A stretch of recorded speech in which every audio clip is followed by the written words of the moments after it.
Hi, I'm Daniel Butler. Welcome to another edition of America's Dumbest Criminals.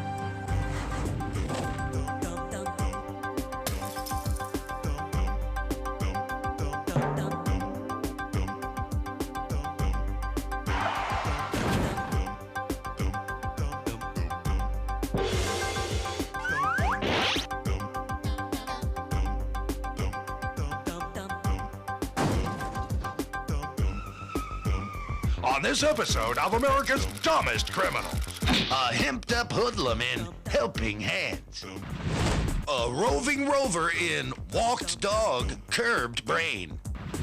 A crooked cruiser in Chasing Lamey. A resourceful rascal in Shorts of Breath. All this and more coming up on America's Dumbest Criminals. Here's your host, Daniel Butler. Our next surveillance tape shows how man's best friend helped nab a sharpshooting schmuck in Philadelphia. The officers had located a known drug dealer and surrounded his home. However, he didn't want to leave and decided to fire at them and then barricaded himself inside for 2 days. Officers evacuated the homes around him and then patiently waited for the man to come out. Unfortunately, the dealer's dog couldn't wait any longer and had to be taken out to do some business. You can see the man casually come out to walk his dog, then realize just how many officers were waiting for him. Just a little too late. The man was caught as his barking buddy stood by quietly watching as his master finished taking care of his own business. If you truly are what you eat, then this next bozo is, to put it mildly, a penty-waste. A Canadian man was picked up by an officer and his partner on suspicion of drunk driving. Then he started acting very erratically, leading the officers to believe the man was concealing drugs. A search at the station later disproved that theory, and the man admitted that he had been eating his underwear. Asked why he would dine on such forbidden fruits of the loom, the cotton-eating stripper had a great answer. Hey, what are you doing? Trying to absorb the alcohol. What? Believe it or not, the man was acquitted of the charges, but he says the experience still left a bad taste in his mouth. ADC's Digital Dummies of Cybercrime, number 179. Carl Flouchet is an investigator specializing in computer crime and evidence of other crimes that may be found on computer. In this story, Carl stumbles onto a cyber simp who believed in plenty of backup. We had a case, the OSI had a case of this guy at a remote military site accused of being a drug dealer. Okay, low level, but still a drug dealer. The agents did a raid of his place. They found this computer. They seized the computer, brought it back, and wanted someone to analyze it. So I came in, did analysis of it, and this was, he stored everything not on floppy disk. He had a data set, a tape recorder basically, and a tape cassette that he stored the data on. What I found on there was he had a listing of all of his customers by name, address, and what dope they liked and when gave it to them and everything else, all in this data set. So we're able to come up with about 57 names of people that he dealt drugs to. Wow. He thought he's been pretty smart. Well, he was, but it worked out great for us. That's one digital doper headed for a hard drive in stir.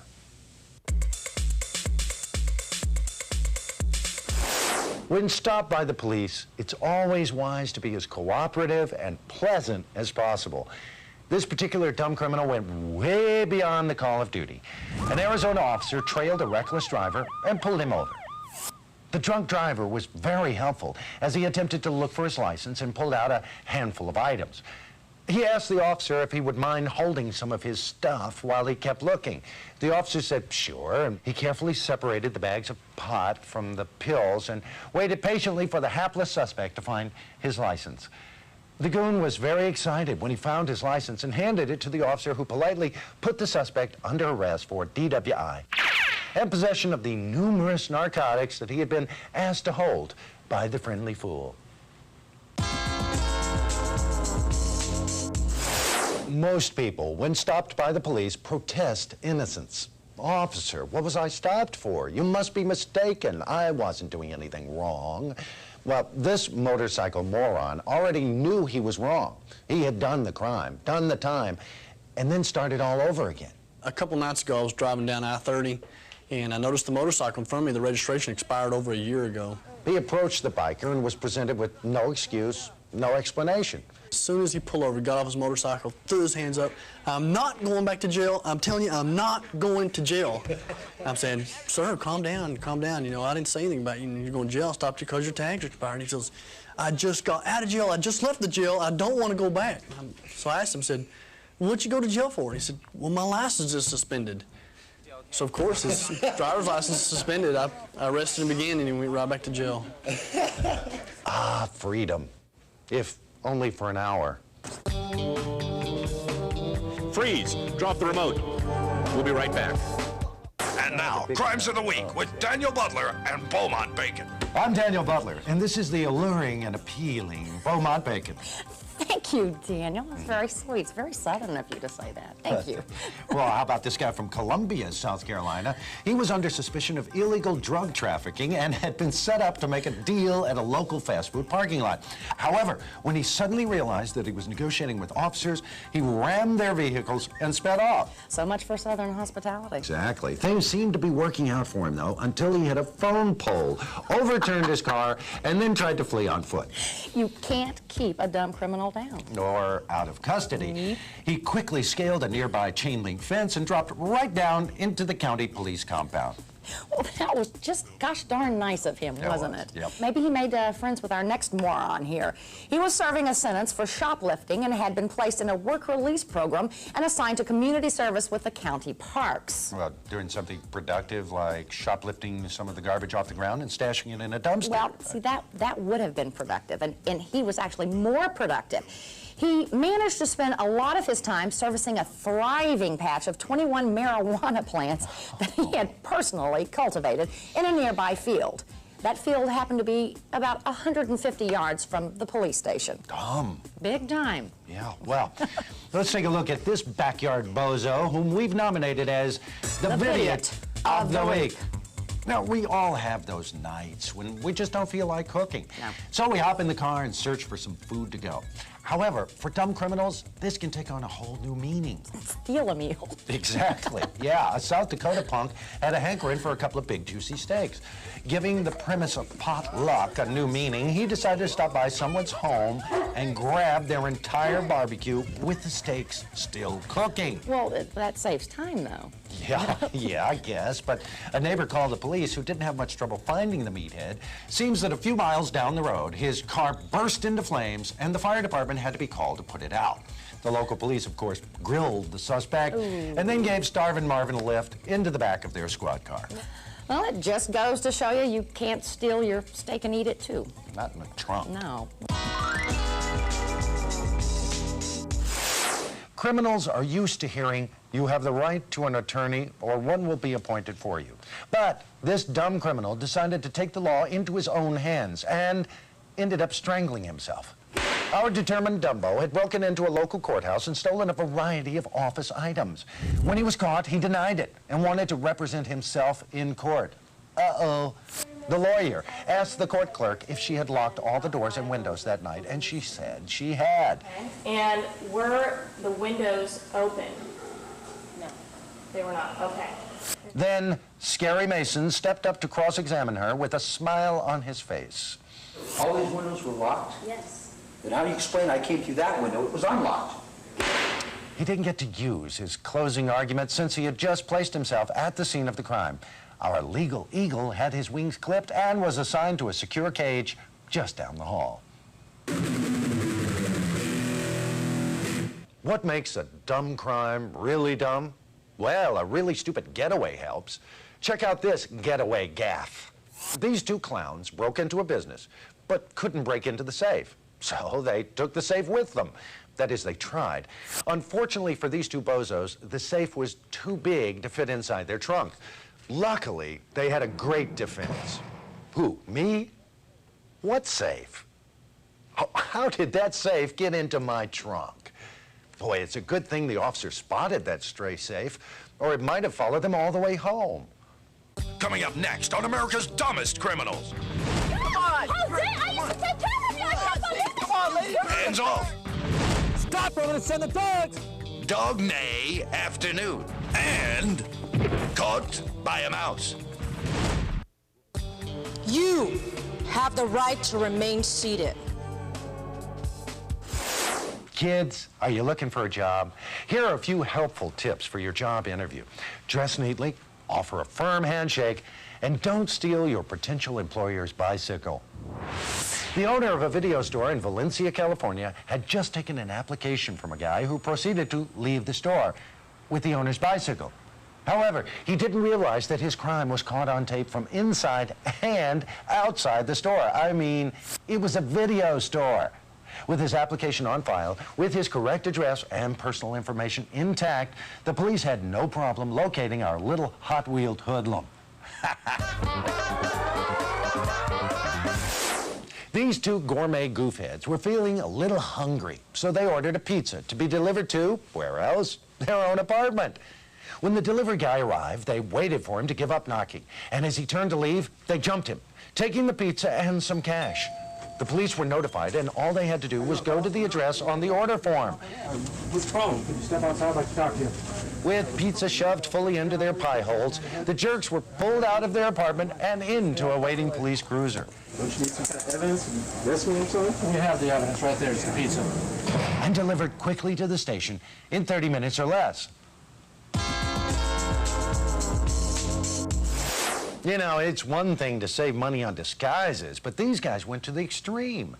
In an effort to bring up their net profit, our heroes covered their faces with one hand while attempting a series of robberies in their own neighborhood.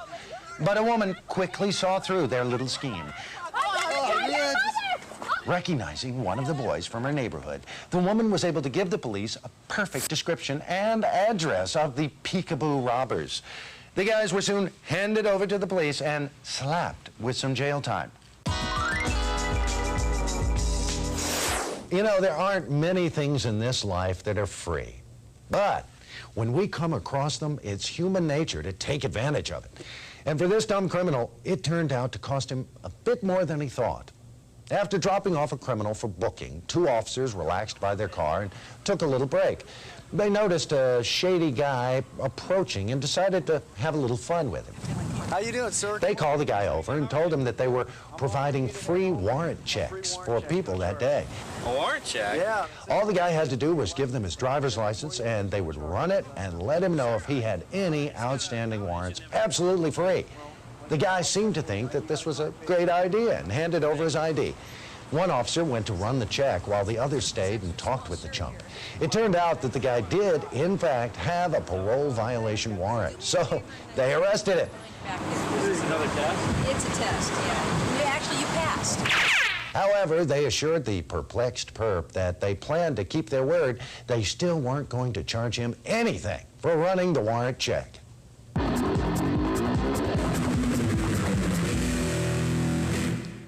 Millions of people across the nation are familiar with the heartbreaking phrase, "the computer's down."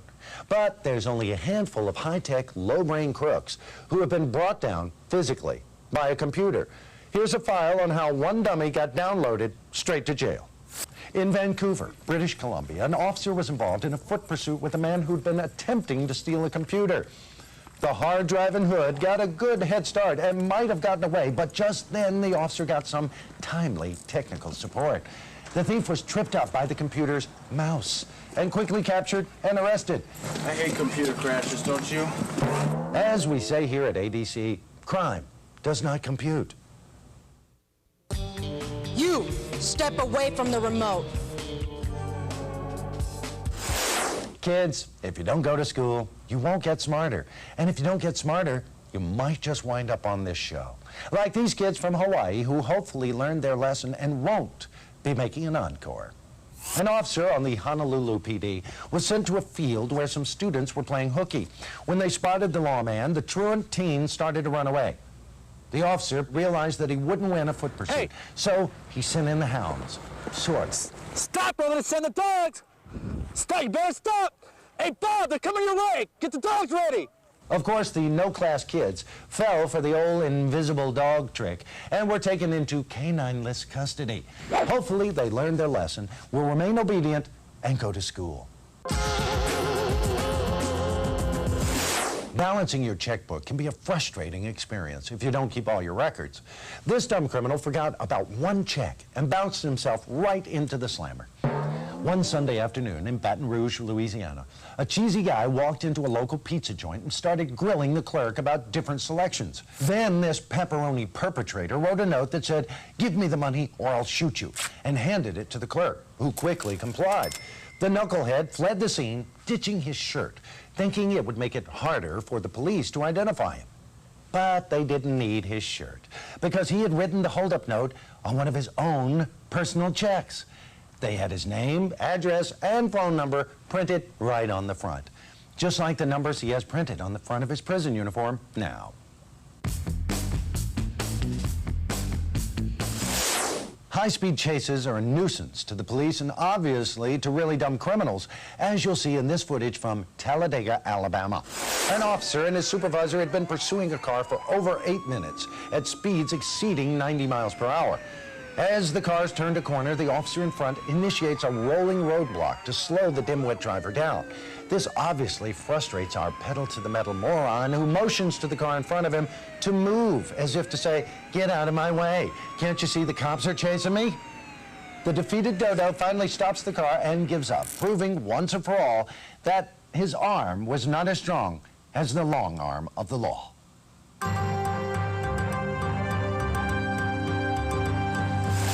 A smart crime is hard to find, but there's no shortage of dumb criminals. See you next week on America's Dumbest Criminals.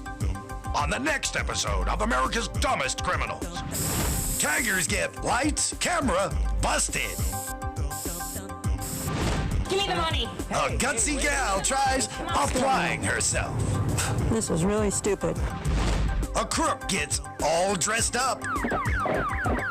And you want butter on your fingers? Hey man, you wanna buy some crack? The laughs just keep coming on the next episode of America's Dumbest Criminals. One of the cases I had in San Antonio at the Air Force Military Personnel Center there at Randolph Air Force Base, every now and then it was getting hit by these hackers trying to break into it, try to see what type of records they could get or anything. And we had a pretty good system in place there that prevented that. They called me in one day when they had a pretty persistent hacker who kept trying to get in. He was calling on the voice line and trying to talk the operator, what we call social engineering, trying to talk the operator of the system to bypass the controls and allow him to dial in directly. He was trying all sorts of different lines on her and things like that. And she called us in, and when I realized what was going on, I also called in an FBI agent, and we started setting up some monitoring procedures. One of the things that we did was we set up a datascope line analyzer into the path that it was going across, so we could see every keystroke he would type on his computer. We were recording that, so we had some good information to show how he was getting in and what he was trying to do and building up some good information. During some of this, he called up the operator while we were there.